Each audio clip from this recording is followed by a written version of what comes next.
உங்கள் project ready ஆயிடுச்சு. இப்போ இது பார்த்தீங்கன்னா 9 வோல்ட் பேட்டரி 2 கொடுத்துருக்கோம். இதை வந்து இப்போ கனெக்ட் பண்ணல, கனெக்ட் பண்ணிக்கோங்க ஆன் பண்ணும்போது.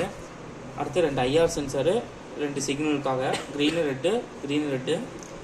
அடுத்து இங்கே ஒரு பேட்டரி ரோட் எம்சிக்காக தனியாக. இது 2 5 வோல்ட்டுக்காக 9 வோல்ட் பேட்டரி 5 வோல்ட்டு தான் கண்ட்ரோலர் இருக்குது, அதனால் 5 வோல்ட்டு. இது ஆன் ஆஃப் சுவிட்சு.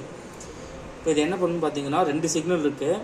இது ஒரு சிக்னலில் வந்து கவுண்ட் பண்ணும், இது ஒரு சிக்னலில் கவுண்ட் பண்ணுறோம். எந்த சிக்னலில் ஹையாக இருக்கோ அங்கே வந்து உங்களுக்கு க்ரீன் வரும், இங்கே வந்து ரெட்டில் இருக்கும். இது முடிஞ்சதுக்கப்புறம் அடுத்து இது ஆன் ஆகிடும். இப்போ பவர் ஆன் பண்ணுறேன்.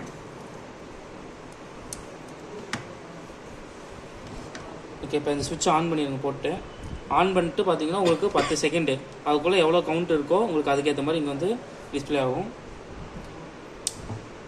ஓகே, 1 2 3 4 5 1 2 3 4 5 6. இப்போ இதில் 6 கொடுத்துருக்கேன், இதில் 5 கொடுத்துருக்கேன். இப்போ 6 கொடுத்தோன்னே இதில் ஹையாக இருக்கிறதுனால உங்களுக்கு க்ரீன் லைட் வந்துருச்சு, ரெட் ஆஃப் ஆயிடுச்சு, இங்கே ரெட் எரியுது. 5 செகண்ட் கழிச்சு இது ஆஃப் ஆயிரும். ஆஃப் ஆகிட்டு உங்களுக்கு அது ஆன் ஆயிரும். மறுபடியும் இது ஒரு 5 செகண்ட் க்ரீன் லைட் எரியும். இது ஆஃப் ஆனதுக்கப்புறம் ரெண்டுமே ரெட்டுக்கு மாறிடும்.